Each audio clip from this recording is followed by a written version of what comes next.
What's up guys? Welcome back and thanks for tuning in to what is going to be a full face using nothing but Huda Beauty products. I like doing and also watching these videos from other people because it's so nice seeing like kind of the full selection of what a brand offers.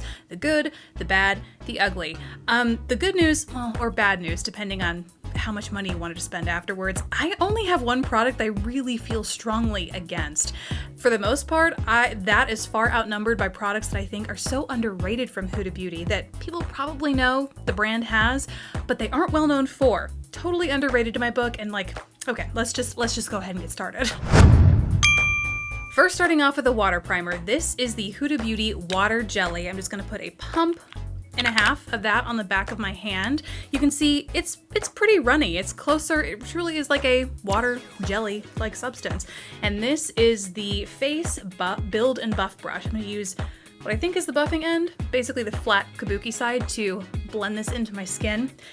I have combo skin, oily down the center and dry around the perimeter. And so I have always found that the smoothing, pore-filling, putty-like silicone-based primers have never worked for me. They like melt off the center of my skin and cling weirdly to the dry patches on my skin. So I have been ecstatic, or I was ecstatic whenever brands started coming out with more of these water-like, water-based primers, and this one is no exception. At first when I tried it, it reminded me a lot of the Milk Makeup Hydro Primer, Hydro Grip Primer, the green one. And it is relatively similar in texture. The major difference though for me is that the Huda Beauty totally sinks into the skin. I mean, it leaves the skin feeling nice and smooth and hydrated, unlike the, and kind of like the Jelly Grip Primer does, but that one has a little bit of a sticky texture to it, which totally goes away when I layer more products over top and may even have something to do with how well it works. But this one, if you don't like that stickiness, you're really gonna love this one from Huda Beauty. And I find it hydrates my dry patches adequately and it doesn't overdo it in my oily areas. Like, I'm not an oil slick by the end of the day, you know what I mean? Now onto foundation. Huda Beauty now has 3 different bases. I recently talked about her new Glowish Multi-Dew Skin Tint in a recent tutorial that you can watch if you want to go check that out. I like this. It is a really beautiful, sheer, glowy, but still relatively buildable coverage base. Certainly not as full coverage as she has in 2 others that I will talk about here in a second, but it's really, really nice if you want something that evens out your skin tone, gives you a really nice, healthy looking glow, but doesn't feel or look too heavy on the skin. I'm not gonna be using this today because I explained this in the other video. My shade, the shade that I got, is number 4 light medium. This is not my shade. It is too dark for me to be wearing on its own, so I tend to have to mix it with my Milk Sunshine Skin Tint. Because I want to stick exclusively to Huda today, I'm gonna be using one of the other 2 that I have. Now these 2 are much more full coverage. She has her stick foundation, and my shade in both of these, because the shade ranges are identical, is Toasted Coconut, and I love it makes it easy to find your shade, you know, across both ranges, unlike the Glowish, which I had an issue with. So the stick is really nice. I love a good stick foundation. This, I would say, is really good for more oily skin types. Well, oily and combo. Basically, what I'm saying is I find my skin needs to be relatively well hydrated when I use the stick foundation, as opposed to the liquid, which is called the Faux Filter Luminous Matte Foundation, which, by the way, is a re-release of the original. I loved the original's coverage, but it made me break out like crazy, and I do not have that problem with this. So let's go ahead and go with the stick foundation, because I feel like the liquid's been around for a while, even in its new form. So let's really see, especially since I've primed with that hydrating primer. I feel like my skin is up to it today. So while I'm applying this, I want to talk about the first underrated product that I feel like Huda Beauty just needs to be known better for, and that is their brushes. These are so well made. Why are they not being talked about more? I love the fact that so many of them are dual-ended like this because it makes them easy to pack. You pick up one brush and it has multiple uses, like this one, again, the Build and Buff brush. I like to blend and buff out with the flat kabuki side, but this pointed but still dense side is really great for applying and blending out concealer in the tougher to access areas like, you know, the under eyes, around the nose, and things like that. I just think these are really nice and well-made, thoughtful brush combinations that are so soft. They blend really nicely. Why are more people not talking about these? And I'll be talking about more of the brushes that I have throughout the video, but I'll just be as I use them along the way. So there is just, I mean, you could see how much of this stick foundation I applied, and it still has a hint of glow. I think that is in part due to the primer, but the foundation itself kind of lets that shine through, gives really amazing coverage. I mean, I have a mountain on the side of my face right here, and so you can see there's still a little bit of redness showing through, but it did a pretty good job of taming it and then evening out the rest of my skin without looking too heavy, too cakey, too overdone. And Toasted Coconut is a really good match for me. So now let's move on to concealer. This is the Overachiever Concealer, and my shade is Coconut Flakes 10N. And what I love about this is honestly less the formula. I mean, it's a fine formula. I find it's pretty full coverage, nice and buildable, very hydrating. But what I love is the applicator. It is a metal, like a true metal dispenser that you can see has this nice slope shape so that when you go and put it in and around your eye area, it just glides the product on, and because it's metal, it's chilled. So you don't have to stick your product in the fridge or whatever to get a really nice, cooling, calming sensation around the under eye area. And I mentioned this in a recent video. It might look like I'm applying a lot. I'm not. I bring up the tiniest little dollop here, and I put it there in my inner corner, and from there I don't push anymore. I just use this, like the almost paddle-like dispenser, to blend it because it's so calming and soothing. So I really use this just to blend it out about halfway. It's super nice. I have allergies, and they are something fierce right now and have been for the past, you know, month, 2 months. And this has just been so helpful in the morning, honestly, whenever I'm doing my makeup, at kind of calming and depuffing that under eye area while also multitasking and applying your concealer. So in my opinion, all concealers should come with this packaging because it is genius. And then, like I said, gonna go in with the pointed end. I love this brush. Pointed end of this, and you can just see how easily, just with a little bit of tapping, that blends out in the under eye area because it is so perfectly shaped for getting right up there in the inner corner, or even across the eyelid if you want to, around the nose. And that is really all the concealer that I apply because her stuff is so, I mean, relatively full coverage. I find I don't need much coverage elsewhere on the face. Obviously you totally could. And you can see it's not totally matte. It's very forgiving and has a little bit of glow to it, which is why I sometimes even like to put powder over top of it. I won't today. I don't have any Huda Beauty powder. That is the one of the things that I don't have from her, because I don't wear loose powder all that much, and I have a lot in my collection as it is, so I wanted to work through those before using hers. So unfortunately, I can't weigh in on that, but with this combo of products, I typically find that I don't really need to. Okay, we gotta talk about it at some point, and I feel like now's a good time to do the brows. This is the one product I don't love and would not recommend. It is the hashtag Balm Brows Micro Shade Brow Pencil. On one side, you have your pencil, and it is tiny. Probably the tiniest brow pencil I've ever seen. And on the other side, like so many pencils, you have a little spoolie to kind of comb and tame through your brows. I don't like it. It's too small. At first I was like, yes, this is gonna be amazing. It's so similar to like my CoverGirl Ultra Fine brow pencil. I have so many like this. I really like a nice thin brow pencil. Too small, too thin, too brittle. It just, I can't use this because I've run out of it, not because I used it a lot, although I did try and use it as much as I could to, you know, really figure out, is it just me? Is it how I'm using it? It's the product. I have no more product left to use because it breaks constantly. Like, and because it's so thin, I use it quickly. I'm constantly finding that I have to roll it up. And if you roll it too far, it's so brittle, it just snaps right off. So most of this was probably on my floor right now because it just has gotten lost to breakage. So for my brows today, I am actually going to use, and I'm totally out of my CoverGirl, so I'm going to use my Makeup Geek, what is this? It's just her brow pencil in dark brown, which is, after wearing this for a few days, I think I've decided it's just a wee bit too dark. But if I use it very light-handedly, if I use it with a light hand, it's a good enough shade, but you can really tell when I color outside the lines. All right, those are the brows done. Let's do the eyes. I'm actually going to keep it super simple, although Huda Beauty has a ton of eyeshadow palettes. You know what's kind of surprising? I don't have a lot of them. I'm an eyeshadow palette kind of gal, and although so many of hers have appealed to me, I don't have that many. I have the new Nude Palette, which I really, really love. I have the very first palette she ever came out with, which I probably need to toss because it's the old packaging. Like, it's when she first came out with it, which is amazing. It still functions really well, which is why it's hard for me to part with it, but it is probably time. And then I also had the neon palettes, which was some of the first neon eyeshadows to ever come out, and I thought was so innovative from them. They are limited edition though, so you can't get your hands on them anymore. I don't want to use them for that reason. But I do love the new Nude Palette. There are so many palettes out now though, and for some reason I don't have them, but they are amazing. I love the shadow quality.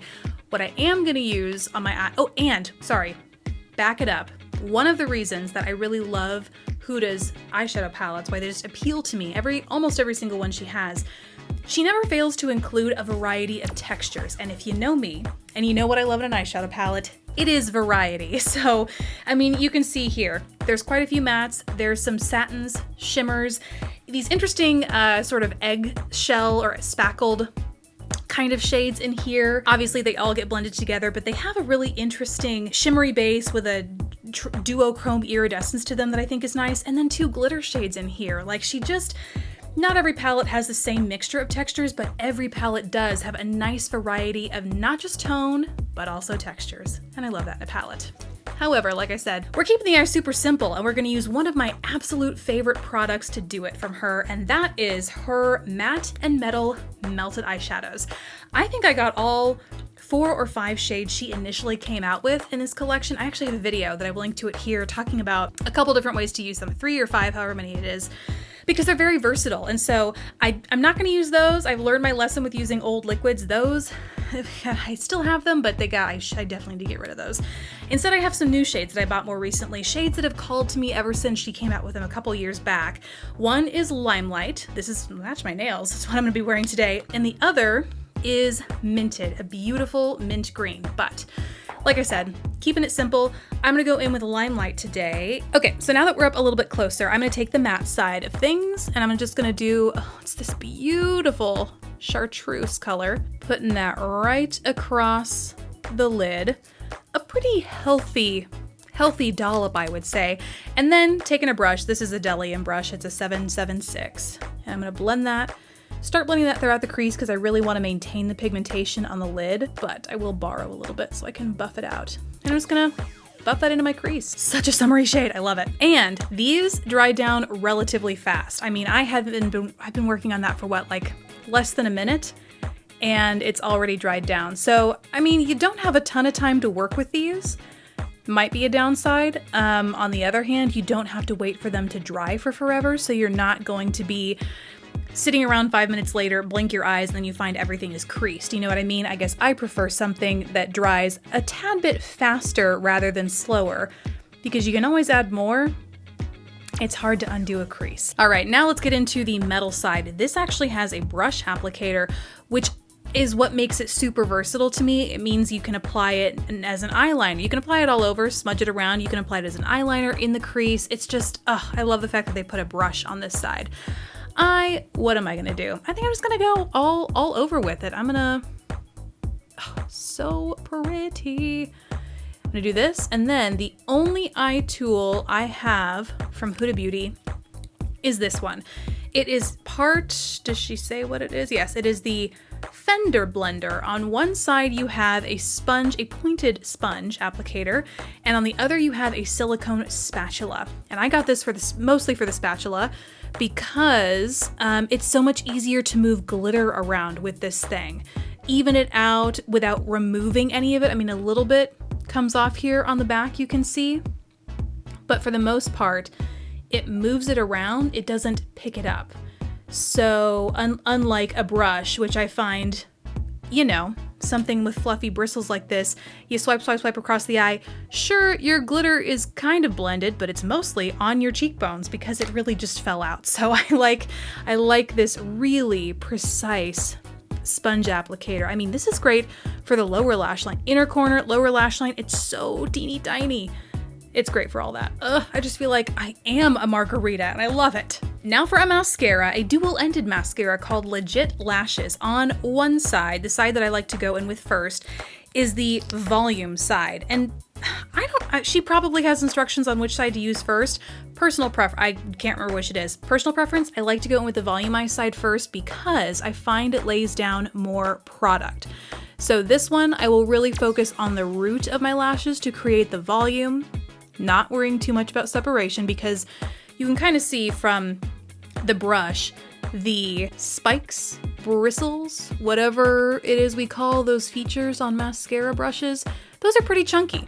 I just find that they lend themselves to depositing product more so than they do spreading it out, which is why I like to use it first. And really quickly, by the way, because this too dries fast. I find that I have to do one eye with both sides of the mascara first. Otherwise, you're not really moving much around when you go in with the second round. So now for the curl and lengthen, it is kind of a banana-shaped wand with more evenly and smaller spaced, again, what do we call it, bristles? And that, I then run through my lashes. It still applies, you know, some product over here, but it really combs it through the lashes nice and neatly. And this is a formula that I loved fresh out of the tube. Some formulas out there are like too watery at first. I almost have to wait like literally a month for them to harden up so that they really stick to my lashes in the way and like form my lashes, curl them, do whatever they're supposed to do. This one, there was no wait time. I opened it and it was good to go. There is one eye done with both sides. I mean, it's a good mascara. And you can make of it what you want. You don't have to use both sides. Say you prefer one side over the other, you're just feeling a day where you don't want to do a, you know, full two-step routine. You don't have to. It's there if you want the full kind of wha-bam treatment to your lashes, but if you don't, it's still a mascara, a good mascara either way. Oh, because formula-wise, duh. I mean, there's no flaking, there's no budging or smudging. The only thing that I have had happen is if I'm not wearing some sort of powder, like, I mean, it's a blessing and a curse kind of thing, because if I'm not wearing some sort of powder, primer, something up here by my brows, my lashes are so curled that, you know, especially in hot, okay, focus, where are you focused? Okay, that's right, keep it on the face. If it's like hot out or just for whatever reason I find my eyelids are excessively oily, the lashes are so long that I will find there is transfer from the tips of my lashes all the way up to beneath my brows. So like I said, blessing and a curse. Your eyebrows or your eyelashes go all the way up to your eyebrows, but you might have some transfer as a result in case you don't prime appropriately. And then for the lower lashes, I do tend to just like to use the curl and lengthen side once I have gotten some product off on my upper lashes, because that way you don't overdo it too much. The volumizing side, if I tried this, it would be out of control, but you can see over here, it's just the right amount. All right, now moving into bronzer. I have two. One, if you've been with me here on the channel for a while, you know I love, and to prove my love for this product, wha-bam, I am still scraping pan here with this guy. I haven't bought another one because I have so many other bronzers, powder and cream, which is what this, by the way, is the Tantour Contour and Bronzer Cream. Mine is in the shade Light. Love this guy. But because I have others that I want to get through, I haven't repurchased this like I've been threatening to for like the year that I have been hitting pan on it. But I figure since it is new and more people might be curious about it, I would use the Glowish Soft Radiance Bronzing Powder, and my shade, and it's a perfect shade for me, is number 2 medium. So I have a couple of bronzer brushes from Huda Beauty. The one that I like to use with Tantour is this guy. It is the Sculpt and Shade palette. You can see it's very much like a kabuki, but with an angle to it, and I find that just helps me stamp, maybe a little less aggressive, stamp that bronzer right there in my outer corner, as well as like it's a cream product, so, you know, buff it out a little bit. But for my Tantour, I like to use the brush that it didn't come with it, I bought it separately, but it was like launched together, which is the Glowish Face All Over Bronze brush. So give that a good swirl in there. This has a really nice satiny sort of glow to it. And what's funny is this bronzer brush I didn't expect to like as much as we got one one straggler that I just pulled out from there, but that's the only shade I've had so far. Surprised how much I like this brush, because normally I like something fluffier and more kabuki like that other one that I just showed you. This is more narrow. It's a little bit more of a stiffer bristle, but the way it fits into the hollow of my cheek and up here towards my hairline, where a bigger kabuki type brush can tend to get a little bit more cumbersome, a little messier in my hairline, this just really manages like a pro. So I really like this for going with her Glowish. I haven't tried with any other kind of powder product, but I imagine it would be pretty nice. This Glowish, by the way, has a slight pearlescent. Do we call it pearlescent? No, let's call it satin. Pearlescent is like probably too glowy. I think that might scare some people off. But you can see it keeps your natural radiance there. By comparison on the other side, it's just a subtle hint of bronze and contour. I love it. Okay, now up next, this is kind of weird. They don't have blushes. Huda Beauty doesn't have any blushes out, so if I had to guess, if I had a hope as to what their next launch would be or what a launch coming up for them would be, fingers crossed it's blushes.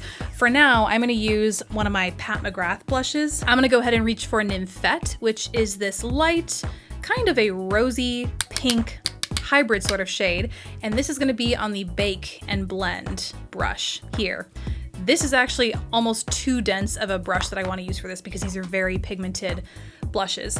The funny thing is, it's funny that I'm using Pat McGrath here because she too was another brand who had a gap in blushes for the longest time in her collection. And sure enough, now that she's launched them, they're incredible. So I'm wondering if that is what Huda plans to do with this, because I was a little shocked when I was kind of filling in the gaps in my Huda Beauty collection only to find there isn't any blush. It's so strange. And that is even probably a little too much because I'm going in with a big bold lip. Next up is highlighter, and for that I have a palette. This is the Huda Beauty 3D highlighter palette, which I like because it has a range of textures. There's a cream. Oh, this is in the Golden Sands edition. There are a few color palettes to choose from. Golden Sands. And so I'm gonna go ahead and use, again, same brush, but I'm going in with the angled, smaller kabuki side. You can see here by comparison, it's quite a bit smaller. Also would be good for contouring, just maybe more intense contour. But for this, I'm gonna use Fiji, the cream shade in here, as a primer. You could totally use it alone, but this is how I like to use it. As a primer on top of the cheekbones, you can see what a gorgeous glow that gives the skin. It is a yellow-based gold. I mean, I guess, are all golds yellow-based gold? No, some can have blue, because then it's like more of a green gold. So this is a warmer yellow undertoned gold, but it's not too warm. I find that all of the warm shades in here tend to be more neutral than either too warm or too cool. So I think it's going to be flattering for a wide range of people. Then on top of that, I'm going to go in with the powder highlighter right next to it, almost the same exact shade, called, do you say it Seychelles? I think that's how you say it. I don't really know. Patting that right on top of the cream just to help it set, as well as give it a little bit of an extra shine, you know? And the thing about the other, so at first when I got this, I saw the Zanzibar shade down here and I was like, oh, well, that's probably a blush. No, if you try and layer this up to get that kind of color and pigmentation on your cheeks, it has a gold shift to it that I really couldn't appreciate until it was on my skin. And then it was like, it kind of looked cakey, too gold, more gold, less pinky blush kind of color. All of these is what I'm trying to tell you. All of these are real true highlighter shades. They're very sheer. While they are buildable to get a solid glow, if you try and build them like in the broader part of your cheek area, especially for me where I tend to have larger pores, I find it really accentuates them. It really looks too overdone. Moral of the story is don't try and build these to make them like a bronzer or a blush. They really are just tinted highlighters on my skin tone anyway. I guess that has been my experience on my skin tone.